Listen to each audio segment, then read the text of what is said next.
you love me, but I ain't been feeling it lately. You say you love keeping me fly, but can't keep me from looking so crazy. Coming at 6 in the morning. Where you been, where you been? Who is that texting your phone? Just a friend, okay. My intuition never lies. There's nothing I can never hide, or you can never hide. Already got the screenshots, so there's no need to deny. You've been creeping and freaking and sneaking like you never lose me. Steady claiming that everyone know we together, but you steady choosing. Boy, you cannot win for losing. I didn't say that right. Boy, you cannot win for losing. I've been out here being faithful. I always got this on lockdown. That ain't been keeping us stable. So I guess I know what I gotta do. Give you a taste of your medicine. Hey, yeah. How would you like it if I did the same to you? Oh, yeah. Okay, y'all. So, I know nobody's here right now, which is a good thing because I don't gotta be nervous or anything. So, whatever. Anyway, so you guys, I wrote and told people to, oh, y'all gotta excuse me, I'm in my pajamas. I was gonna do like a little pajamas and chill thing, but then I was like, no, let me just, whatever. It's my first live, so. But y'all, when I started this channel, because I started it over 10 years ago, but when I got back on it to try to do, you know, YouTube and everything, I had asked people like on my Facebook, where a majority of my following is, or on Instagram in my story, like, what would y'all like me to discuss, talk about, you know what I'm saying? Because I know with YouTube, getting on these days, you have to do challenges and pranks and, you know, things like that, pretty much these days. And so I was going to do that, but I know that, you know, people, I was open to suggestions. I wanted to ask everybody, like, what did you suggest? And so I got a lot of messages talking about some things that I felt like maybe I was uncomfortable to talk about. But, you know, I figure, and this is a while ago, you know, maybe about 2 weeks ago, maybe 3 weeks ago, when I got these requests. I've done pretty much everything except for the ones that I felt uncomfortable talking about. Like, people wanted to know what happened with my house burning down, and people wanted to know about my mom and my upbringing and stuff like that. So I'm guessing that, seeing as how I'm really more so of a happy-go-lucky, funny type of person, you know what I'm saying? And I would rather do that on this channel. I will go ahead and take this moment in this live to go ahead and do that, since nobody's here. This is amazing, because I feel like I'm talking to nobody. So, I mean, you know what I'm saying?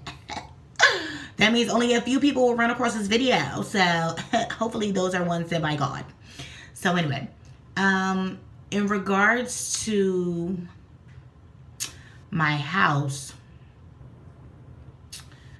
it was January of this year. My house burned down, and me and my family lost everything. It was my house. The house was in my name. I was renting it from a private owner. And at that time, I was taking care of my mother, who has dementia, meaning she forgets things, kind of like early stages Alzheimer's. And Alzheimer's, did I say that right? Alzheimer's, yeah. I was taking care of, I was partially at that time taking care of her 2 children as well. But I was fully taking care of her as well as my own child. Basically with dementia, if you know anything about dementia is a, you know, mental disease in which you forget things. It brings about, you know, childlike behaviors. They think they know everything, you know what I'm saying? So with that being the case, that was kind of what was going on there. So basically, I pretty much, I don't want to get like emotional or anything. But basically, I'm not gonna get emotional because I don't do that. So, basically, okay, I could do this. My mom accidentally set the house on fire, and we were all there. We were all there. Me, my sister and brother, and my son. And we were there, and I had like some incense that I had just bought from like the beauty supply store, because I got like these favorite incense I love from the beauty supply store. And she used to, like, I used to have to like lock my door so she wouldn't like go in there and just do stuff, because you could not tell her anything. Like, she thought she knew what she was doing, you know what I'm saying? A person with dementia, you really can't tell them anything, because it's like, you know, they think they know, you know. So I used to have to, like, you know, lock stuff up or put knives up, you know, high, because I don't want, you know, no accidents or anything. But this particular time, the incense were like in my purse. And so what she did was she went in there and she got them, and, you know, she just went lighting them up, and next thing you know, she burnt the whole house down. And I was actually right out on the porch with the kids. They were dancing and asked me to record them doing like some little dancing videos and stuff like that. So we did that, you know, and next thing you know, it was just smoke everywhere. And we had just came back from church. So usually she goes in her room, she watches Andy Griffith on TV or something like that, you know what I mean? And this particular time, she went to go and take incense out of my purse and light them up. Nobody saw her do it or anything, you know. So thank God we was all outside. I was able to go inside and get her, you know. I was on, somebody had called my phone. I was on the phone with them, and I was screaming, and my house was on fire, and they called 911. I even called 911. And yeah, so that's what happened with the house. The doctor had been telling me for a while to go ahead and put her in a nursing home, but I didn't want to do that, because I always said, you know what I'm saying, I'm not going to put my mother in a nursing home. But I had to at that point, because a lot of things were happening, but that was kind of took the cake of it all. So yeah, I did that. So now she's in a nursing home, getting the care that she needs 24 hours a day. And yeah, about my other family members, my sister and brother, I was taking care of them as well. But they come from they had a pretty rough life growing up. They had a lot of things that happened to them that shouldn't have. And they didn't have many people to talk to about it,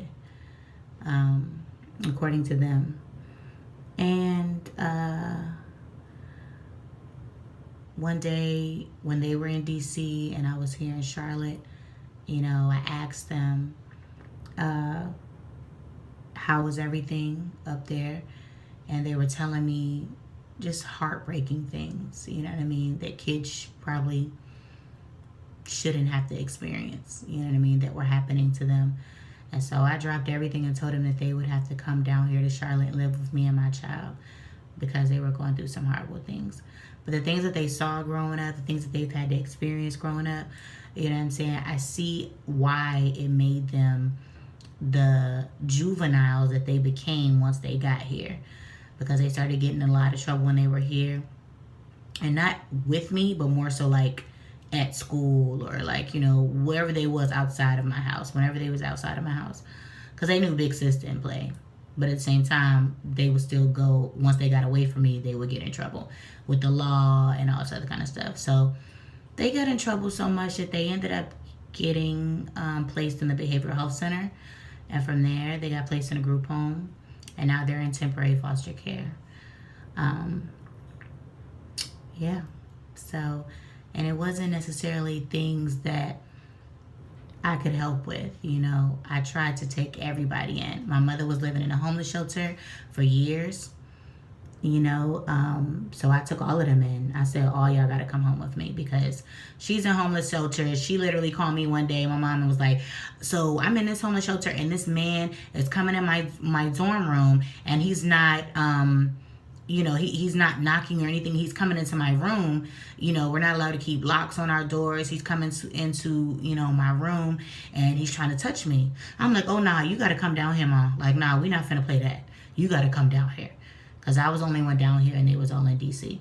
Either way, I just pretty much tried to rescue everybody at just 25 years old. I'm 28 now. So, yeah, 25 years old. I just tried to rescue everybody, brought everybody down here with me. And it was one of the craziest things ever that I've ever done. I definitely don't regret it, but at the same time, I did suffer a lot from trying to help everyone. So now, you know, everybody's separately. It's just me and Logan and the cat that live together now. And everybody's, you know, on their own. Mom's in a nursing home, and the kids are in their separate, you know, foster care settings. And I get everybody together like on Sundays. Sundays, I try to have family time as much as I can. You know, holidays, you know, things like that. I'm pretty sure we'll be posting a holiday vlog because I know the kids will be spending the night with me.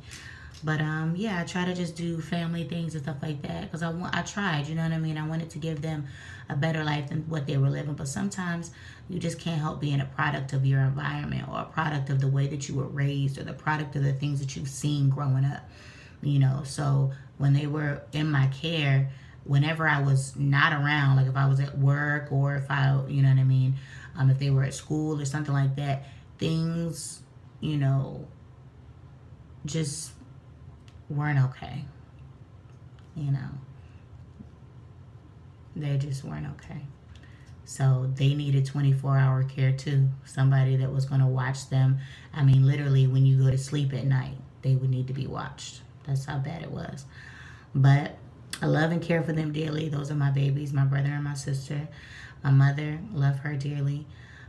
It's just that, you know, whenever you want to make a big decision, I don't care if you're the only person in your family that wants to help a certain family member or whatever the case, the first thing you got to do is pray to God about it and ask, like, is this a smart decision? Am I going to be okay with this? You know what I mean? Is this going to affect my home? Is this going to affect my child or my children that I have in my home? Is this going to, in any way, shape, or form, mess up our progress, you know, and what we're trying to do in life and things like that? Once you answer those questions, you'll be able to know whether it's the right decisions or not. Me, I didn't ask those questions. It was no questions asked. My family was in danger. Oh, I'm there. Get over here, you know.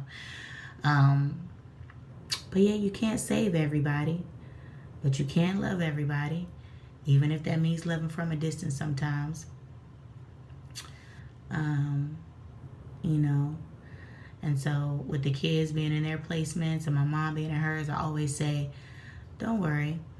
When I get rich and famous and my music pays off and YouTube starts to pay off and things like that, no worries. It's going to be okay. Like, I'm going to hire somebody that I trust to be able to take care of you 24 hours a day while I go out and do my shows and stuff, and get you a nice, you know, house to live in, and, you know, however many therapists the kids need, I don't care. Whatever it is, I'm going to help out in any kind of way.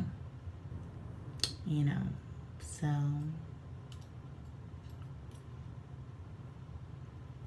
yeah, it's sad because when you try, you know, you call yourself doing something good and then it doesn't necessarily work out.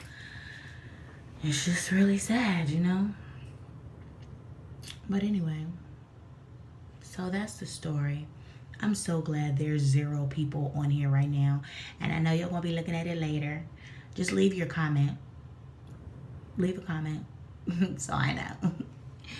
But yeah, I felt the most comfortable addressing this in this way. On YouTube Live, where I know nobody's watching. For now, okay? Because in 6 months, give me 6 months, okay? Just give me 6 months. 6 months. Anyway. So yeah, and oh, the other question was about my album. So I was working on an album. The album was supposed to be dropping in March of this year. My house burned down in January. I had just finished purchasing equipment to be able to record in my home, as well as some things to be able to use for the studio that I was working out of. As you can imagine, I can't talk tonight. But as you can imagine, you know what I mean, all of those things were gone. So it set me back. Then not only that, but after I had moved, after the house had burned down, we were going back and forth to hotels. We stayed in about 3 or 4 different hotels for a good 3 weeks or so, and then finally found a place. And the place I found, I literally jumped on the first place smoking. The first place that called me and said I was approved, I went over there. And to be honest with you, that was like an $1,100 a month place, and I wasn't even making that type of money then. So I was kind of, just winging it. And I wasn't necessarily able to afford finishing the album at that point. So I got a few things in the works though, because God is good, and He loves me, and I think He's sick of seeing me struggle in trying to make my music. And every time I try to make the music, something happens, or that's what was happening. I got some beautiful songs, and they should be heard by you guys. So I think at this moment I've addressed everything that was asked of me to address that was uncomfortable for me.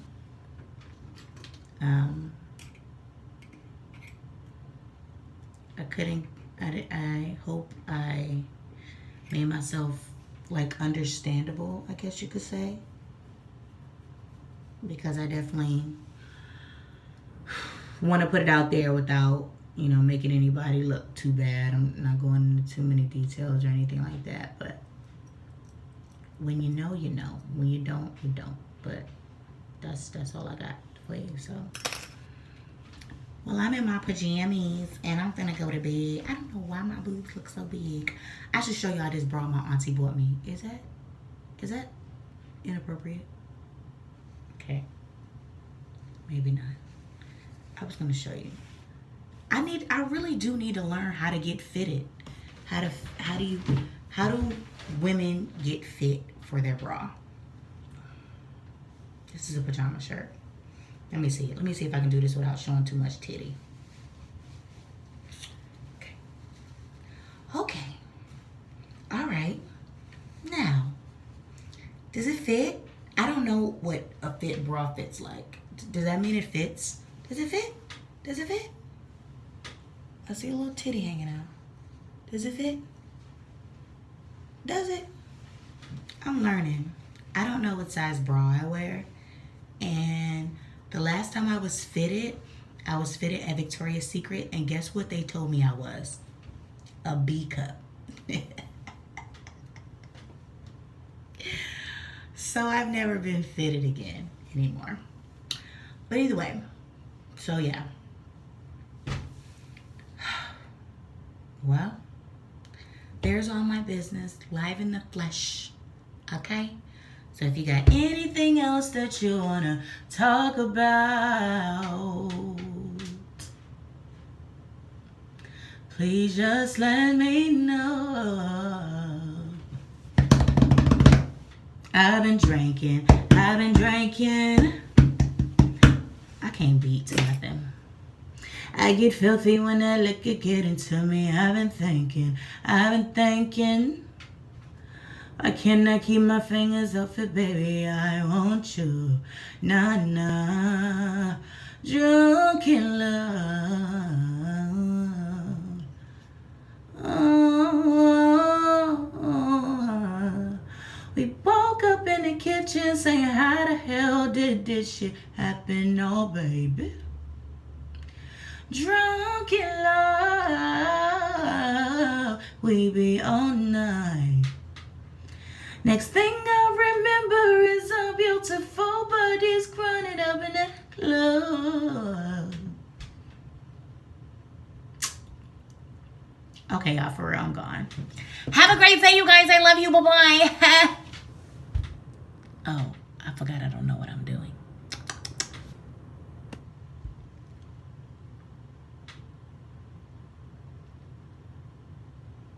Okay. I really don't know what I'm doing. Okay. Okay, bye.